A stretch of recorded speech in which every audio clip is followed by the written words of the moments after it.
Good morning. બેસો. Thank you. તમારો code અને આજનો કોડ મારો YKC છે. તમારું ટૂંકું ઇન્ટ્રોડક્શન આપો દોસ્ત. સર, મારા ઉચ્ચારણમાં ક્યારેક તકલીફ પડે છે, એ મારી મર્યાદા છે. મેં મારું ગ્રેજ્યુએશન 2021માં જૂનાગઢ કૃષિ યુનિવર્સિટી ખાતે BTech કમ્પ્લીટ કરેલ છે. ત્યારબાદ ક્રિકેટમાં વિવિધ વય સુધીમાં મેં પ્રતિનિધિત્વ કરેલ છે. ત્યારબાદ મેં કોલેજ ત્યારમાં મારે ઇન્ટર યુનિવર્સિટીમાં 2 વખત નેતૃત્વ કરેલ છે અને SSC CGL અને VMCમાં જુનિયર કાર તરીકે ઉત્તીર્ણ થયેલ છે. અત્યારે કોઈ જોબ ચાલુ છે તમારી? ના. તો તમે એવું કીધું કે CGL પાસ કરી છે, જુનિયર ક્લર્ક પાસ કરી છે, તો પછી જોબ સ્વીકારી નહોતી કે પછી? સર, SSC CGLમાં પાસ થયો હતો, એ મેં સ્વીકારી નથી. ઓકે. અને VMC જુનિયર ક્લર્કમાં એમાં જે નિમણૂક પત્ર બાકી છે. નિમણૂક પત્ર બાકી છે. ઓકે. તમારું ગ્રેજ્યુએશન શેમાં કીધું તમે દોસ્ત? એગ્રીકલ્ચર BTech તો પછી એગ્રીકલ્ચર વિશે કંઈ ના વિચાર્યું? ક્યારે કર્યું ગ્રેજ્યુએશન? ક્યારે પૂરું થયું? 2021. 2021માં. તો 21થી અત્યાર સુધી શું કરો છો? સ્પર્ધાત્મક પરીક્ષા તૈયારી કરું. ઓકે. તો એમાં એગ્રીકલ્ચર ફિલ્ડને લગતી કોઈ તૈયારીઓ નથી કરી તમે? હા વિશેષ સર, ગ્રામ સર કરું. નામ સેવક કરેલી? હા સર. ગુજરાતમાં કેટલી એગ્રીકલ્ચર યુનિવર્સિટી છે? સર, અત્યારે ત્યાં 4 બીજે પ્રાઇવેટ બીજો અલગ છે. આખું સરકારી 4 કઈ કઈ છે? સર, જુનાગઢ કૃષિ યુનિવર્સિટી, દાંતીવાડા કૃષિ યુનિવર્સિટી, આણંદ અને નવસારી કૃષિ. CM 10 પોઈન્ટ્સ યોજના શું કહે છે? સર, રેકોર્ડ CM 10 પોઈન્ટ્સ યોજના છે જે ખાસ કરીને ટ્રાઇબલ લોકો માટે, એ શેના વિશે છે? એમાં કઈ કઈ જોગવાઈઓ છે? આદિવાસીને લગતી આજીવિકા શિક્ષણ માટે, હેલ્થને રિલેટેડ અને કૃષિને લગતી બાબત અલગ અલગ, એમાં સામાજિક આર્થિક ન્યાય મળે એ માટે સરકાર દ્વારા શરૂ કરો. ઓકે. ભારતના બંધારણમાં આમના સામાજિક ન્યાય માટેનો કોઈ જોગવાઈ અનુચ્છેદ ખરો જે ખાસ કરીને સામાજિક ન્યાયની વાત કરતું હોય? સર, એના વિશે અત્યારે રિકોલ નથી કરી. તમે ભારતની જે કૃષિ છે એ અંગે કંઈ વિશેષ મંતવ્ય આપવું હોય તો આપણે કૃષિનું તારણ આપવું છે કે ભારતની અંદર જે ખેતી છે એને 4 જ વાક્યમાં રજૂ કરવી હોય તો શું કહેશો ભારતની ખેતી વિશે? એટલે સર, બીજા દેશ સાથે કમ્પેર કરીને કે ભારતની જ? ભારતમાં ખેતી તમારું પોતાનું perspective. તમે ખેતીને ધ્યાનમાં લેવાની છે હા. અને તમારે કન્ક્લુડ કરવાનું છે ભારતની ખેતી વિશે. તમારે 4 વાક્ય કહેવાનું છે. 4 વાક્યમાં ભારતની ખેતીની બધી વાત કરી દેવાની. તો શું કહી શકાય ભારતની ખેતી વિશે? સર, ભારતમાં એક તો કૃષિ યાત્રીકરણ ઓછું છે બીજા દેશની કમ્પેરમાં. પછી ભારત એક કૃષિ પ્રધાન દેશ છે, તો એની સામે એની GDPમાં એનું ફાળો ઓછો છે. પછી ઉત્પાદન ખેતીનું જે કહેવાય ઉત્પાદન એ ઓછી છે. કારણ કે કોઈ પણ દેશને કૃષિ પ્રધાન દેશ કહેવા માટે 2 ક્રાઇટેરિયા હોય. એક તો એના GDPમાં 50%થી વધારે કન્ટ્રીબ્યુશન એગ્રીકલ્ચર સેક્ટરનું હોય, અને બીજું એ દેશના એમ્પ્લોયમેન્ટની અંદર 50% એન્ગેજમેન્ટ કૃષિનું હોય. પણ ભારતમાં તો એવું છે ને, તો આપણે કઈ રીતે કહી શકીએ કે ભારત કૃષિ પ્રધાન દેશ છે? સર, રોજગારીના ક્ષેત્રમાં તો છે, જોડાયેલા છે, ઓકે. પણ GDPમાં નથી. ઓકે. તો GDP વધારવી હોય તો કૃષિને કેમ વધે છે? સર, GDP વધારવા માટે અત્યારે જો ક્લાઇમેટ ચેન્જનો પડકાર છે ને, એ કૃષિ માટે બહુ અત્યારે એક પડકાર બની રહ્યો છે. કારણ કે ક્લાઇમેટ ચેન્જ, વરસાદ આધારિત ખેતી હોય, સિંચાઈ આધારિત હોય તો એમાં વાંધો નથી, પણ વરસાદ આધારિત ખેતી એ ભારતમાં 61% જેટલું, તો એમાં ભારતમાં વરસાદનું હોતું નથી, એટલે પાક નિષ્ફળ થવાનો વધારે પ્રયત્ન. એટલે ખેડૂતો અત્યારે ખેતી છોડી અને બીજા સેવા ક્ષેત્ર અથવા ઉત્પાદન ક્ષેત્રમાં જઈ રહ્યા છે. એને વધારવા માટે સર અલગ અલગ આપણે એવા સીડને એવું આપણે કરી શકીએ કે ગ્લોબલ વોર્મિંગ સામે એ પડકાર કરી શકીએ. એ માટે સરકાર અત્યારે એક યોજના બહાર પાડેલી છે. કઈ યોજના? સીડને યોજનાનું નામ શું છે? સર, યોજનાનું ભારતમાં વર્તમાન સમયમાં કેટલા રાજ્યો છે અને કેટલા કેન્દ્ર શાસિત પ્રદેશો છે? સર, 28 રાજ્યો અને 8 કેન્દ્ર શાસિત છે. છેલ્લે કયું રાજ્ય એડ કરવામાં આવ્યું? તેલંગાણા. તેલંગાણા. કયા વર્ષમાં? 2018. 2018માં. હા સર, મને 16માં યાદ છે. 16માં? હા સર. હજી કન્ફર્મ? હા સર, 2016માં. કોણ હતું જ્યારે વડાપ્રધાન જે તેલંગાણા એડ કરવામાં આવ્યું ત્યારે? ના સર અમારી ભૂલ છે એટલે તો 2014 સર અત્યારે એક્ઝેક્ટ યાદ નથી. ઓકે, તો રાજ્ય માની લો દેશની અંદર આપણે રાજ્ય વધારીએ તો એને દેશને કોઈ લાભ થાય? સર એમાં અલગ અલગ રાજ્ય વધારવું જોઈએ કે ન વધારવું જોઈએ એ તમારું મંતવ્ય આપવાનું છે. અને વધારવાથી શું લાભ થાય, શું નુકસાન થાય, વિગતવાર જણાવો. ઓકે સર, એમાં 2 પોઈન્ટ ઓફ વ્યૂ છે કે જો આપણે ગુજરાત અને મહારાષ્ટ્રની વાત કરીએ, જે અલગ રાજ્ય બનાવવાનું આવ્યું તો આપણે જે આપણે તો મારો પ્રશ્ન એવો છે, રાજ્ય વધારવું જોઈએ કે નહીં, એટલે તમારે એનો કાં તો જવાબ હામાં આપવાનો છે કાં તો ના, અને એના શું નફા છે શું નુકસાન છે, આ સર આટલો જ જવાબ જોઈએ આપણે. સર એમાં 2 પોઈન્ટ ઓફ વ્યૂ છે, હા અને ના પણ કહી શકીએ છે. જો આપણે રાજ્ય વધારીએ તો આ શું કામ ને ના શું કામ, બેના એક એક કારણ. હા સર, રાજ્ય જો આપણે વધારીએ તો એના લોકોનો સામાજિક ન્યાય વધી જાય, એટલે લોકોને દૂર સુધી જવું ને ન્યાય મળી શકે. પછી એમાં બજેટ અલગ અલોટ થાય છે, કોઈ એક વિસ્તાર કરતું બજેટ અલોટ ના થાય. જેમ કે આપણે મહારાષ્ટ્રનું રાજ્ય લઈએ તો વિદર્ભ એક પછાત એરિયો કહી શકે. જો એમાં 2 રાજ્ય થઈ શકે તો પછાત એરિયામાં વધારે ફંડ પોતાનું અલોટ થાય એટલે વધારે વિકાસ થાય. અને જો આપણે સર અને ના ઓછું અલોટ ન થાય એવું ન થાય, જરૂરી થોડું છે કે વધારે જ અલોટ થાય, ઓછું અલોટ થાય તો અત્યારે મળતું એના કરતાં ઓછું થઈ જાય તો ના સર, તો પોઈન્ટ ઓફ વ્યૂ જનરલ. પછી ના સર, એમાં જો આપણે નુકસાન શું હોય? નુકસાન સર તો આખું એક વહીવટી માળખું ઊભું કરવું. એના માટે સર એક નવી રાજધાની બધું અલગ અલગ વિચાર કરીએ તો અત્યારે ઇન્ફ્રાસ્ટ્રક્ચર ને બધું ઊભું કરવું જોઈએ એટલે. ને સર એવો આંતર અને જો 2 રાજ્ય નવા બને તો એવું જરૂરી નથી રાજ્ય વચ્ચે સહયોગ વધે, ક્યાંક વિરુદ્ધ પણ જઈ શકે. ટીડીઓ એ જગ્યા છે ને માટે ઊભી કરેલી છે? ટીડીઓને સર આદિજાતિ વિકાસ માટે. હા, અનુસૂચિત જાતિ અને અનુસૂચિત જનજાતિ બંને વચ્ચે શું ફરક? ઓકે સર, અનુસૂચિત જનજાતિ અને અનુસૂચિત સર બંધારણના 367ના અનુચ્છેદ 24 અને 25 મુજબ અનુસૂચિત જનજાતિ અને અનુસૂચિત જનજાતિમાં વિસ્તરણ આપેલું છે. બેની વચ્ચે તફાવત શું છે એવું પૂછે છે. તમે અનુસૂચિત જાતિ કોને કહેશો અને કોને કહેશો અનુસૂચિત જનજાતિ? સર, અનુસૂચિત જનજાતિ એટલે જે લોકો વન્ય અને મુખ્ય પરંપરાગત આધારિત લોકો હોય એને હું જનજાતિ કહી. એટલે તમારે નથી કહેવાનું, આપણે ભારત દેશે કોને કીધું છે? ભારત દેશની અંદર આ 2 વ્યવસ્થા છે, એકને અનુસૂચિત જાતિ કહેવાય છે, એકને અનુસૂચિત જનજાતિ કહેવાય છે. એ તો કઈ વ્યવસ્થાને આધારે કહેવાય છે? એનો ઉદ્ભવ ક્યાંથી થયો? આ 2 શબ્દ છે, એનો ઉદ્ભવ ક્યાંથી થયો છે? સર એના વિશે તમે નવરાશના સમયમાં શું કરો છો? સર ક્રિકેટમાં. ક્રિકેટ રમો. તો છેલ્લે કઈ ક્રિકેટ મેચ જોઈ?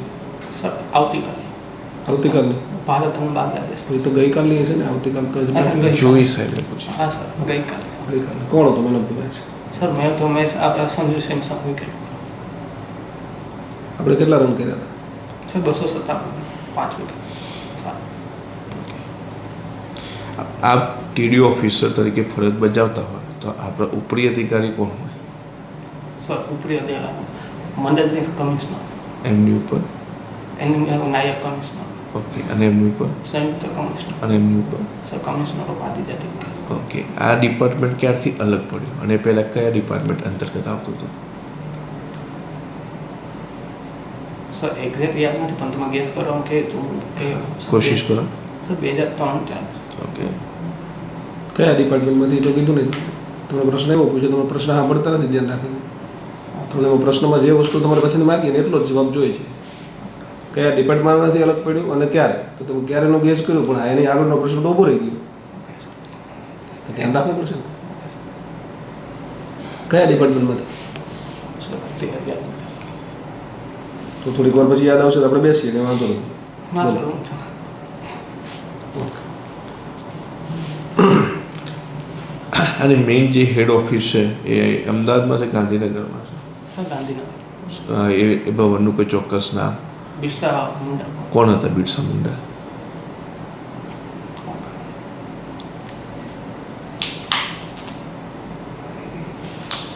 એના વિશે હું અત્યારે ઓકે,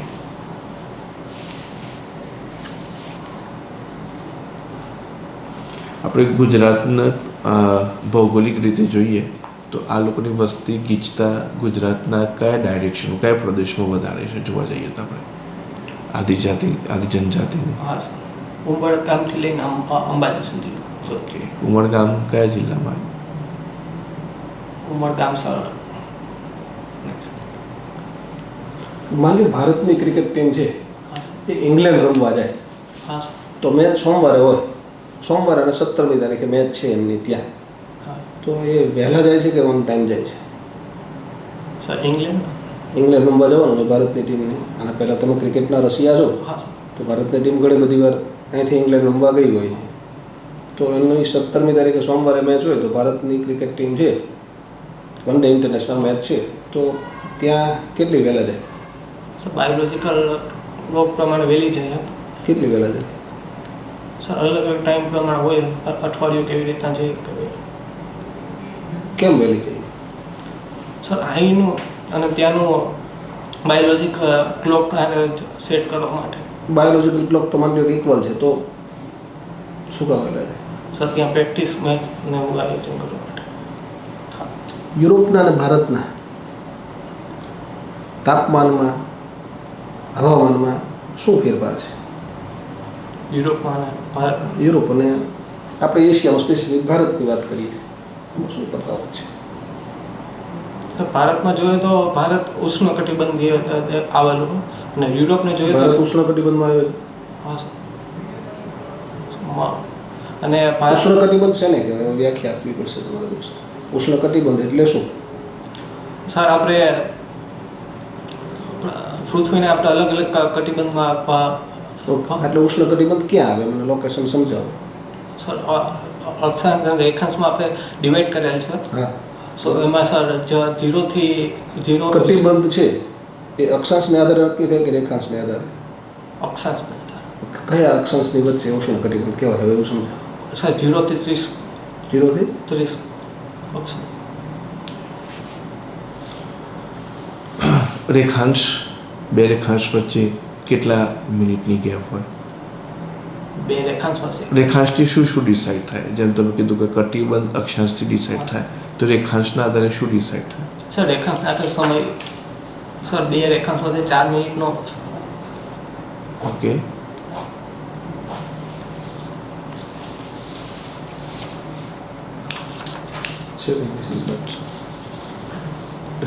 ઇન્ટરવ્યૂ પૂરું કરીએ તો થોડા સજેશન આપીએ દોસ્ત. શું નામ છે તમારું? દોડિયા ચીરા. ડોડિયા ચિરાગ. હા ઓકે. ત્યાં તમે ખાલી તમારું નામ ને એ બધી વિગત તો આપી જ છે ને? હા ત્યાં ઓલું ફોર્મ ભર્યું ને એમાં તમે વાયકેસી તમારો કોડ છે એવું કહી દેજો કિરણભાઈને. ચિરાગભાઈ જીકે વધારજો. તમે અને પહેલાં ઉષ્ણકટિબંધ કેવી રીતે કહો મને કયો હતો જરાક? આપણે વિષુવવૃત્ત પસાર થાય છે ભારતમાંથી કે કર્કવૃત્ત પસાર થાય છે? સર કર્કવૃત્ત પસાર પસાર થાય છે તો આપણે સમશીતોષ્ણ કટિબંધ આવે. સર ઉષ્ણ ન લાગવું પડે. ઉષ્ણ એટલે તો જ્યાં ફૂલ ગરમી હોય એ લાગવું પડે. આપણે એમ સમશીતોષ્ણમાં ત્યાં ઠંડી વધારે હોય યુરોપની અંદર, એમને ગરમી આટલી હોય જ નહીં ક્યારે. એ બરાબર તમે કીધું હતું કે એક્લેમેટાઇઝ થવાનું, એના વાતાવરણને હવામાનને અનુરૂપ થવાનું, એટલે ત્યાં જવાનું. પણ ન ખબર હોય તો પછી છોડી દો ને. 18માંથી 16માં આવ્યા અને 16માંથી પછી પાછા મેં પ્રાઇમ મિનિસ્ટર પૂછ્યા એટલે તમે 14માં આવ્યા. બોલો, તો નથી ખબર એવું કે એક્ઝેક્ટ વર્ષ નથી ખબર. દરેક વસ્તુ ખબર હોય જરૂર અમુક નથી. થોડા વર્ષો પહેલાં થયું હતું પણ મને એક્ઝેક્ટ વર્ષ નથી યાદ આવતું, અને હું અત્યારે રિકોલ નથી કરી શકતો એવું નહીં કરું, મને ખ્યાલ નથી એવું કરું. કારણ કે તમે અત્યારે નથી કરી શકતા તો આવો એ પ્રશ્ન મજા આવે. તમારે મજાક કરવી હોય તો એવું કે કાલ 2 મિનિટ આપી, 2 મિનિટ પછી રિકોલ કરી શકતા હોય તેમ, અથવા થોડીક વાર બહાર બેસો યાદ કરીને આવો, એવું કહી શકે ને તમને. હા મને નથી ખ્યાલ છે એ સંદર્ભે હું જાણતો નથી, સોરી સર, મને ખ્યાલ નથી. અત્યારે રિકોલ નથી કરી શકતો એ જવાબ આમ ભલે બરોબર છે કે ક્યાંકથી તમે જાણ્યો તમે એવું કહો, પણ તો તમને સમય આપીશું. હાલ 5 મિનિટ પછી રિકોલ કરે. પછી આ પ્રશ્ન પૂરો થવા દો. સરે તમને પ્રશ્ન પૂછ્યો, આઈડિયા આવ્યો, વાક્ય પૂરું થયું પહેલાં તમે જવાબ આપવાનું ચાલુ કરી દીધું, એટલે થોડું ઉતાર્યું લાગે. પહેલાં આખો પ્રશ્ન પૂરો થાય. તમને સૂચના જે આપવામાં આવે છે ને એને બહુ જ શાંતિથી સાંભળવાની, અને પછી એ પ્રમાણે જવાબ આપવા.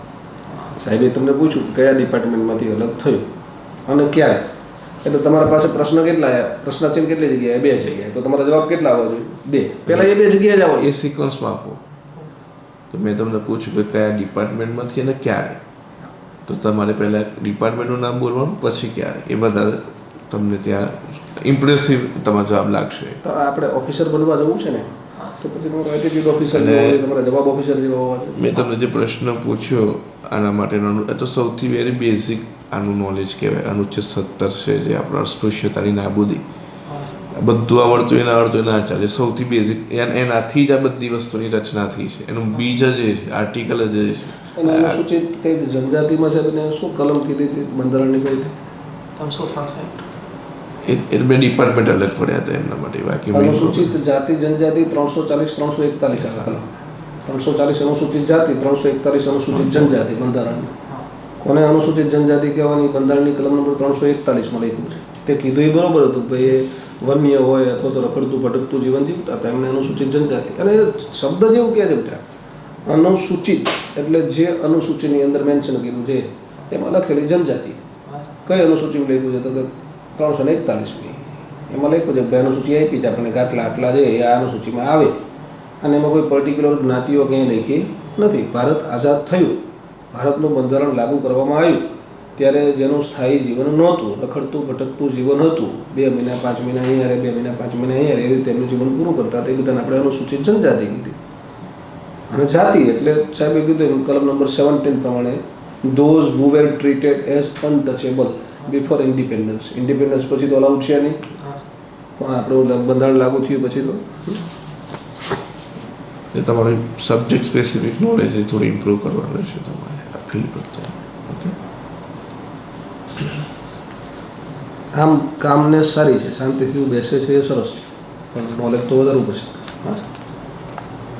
સર ડ્રેસિંગમાં બરોબર, કાંઈ વાંધો બરોબર, નહીં. સરસ, સરસ. શોર્ટ પ્લેન કરી બરોબર. ના ના ચાલે ચાલે, એનાથી કંઈ એનાથી કોઈ તકલીફ નથી.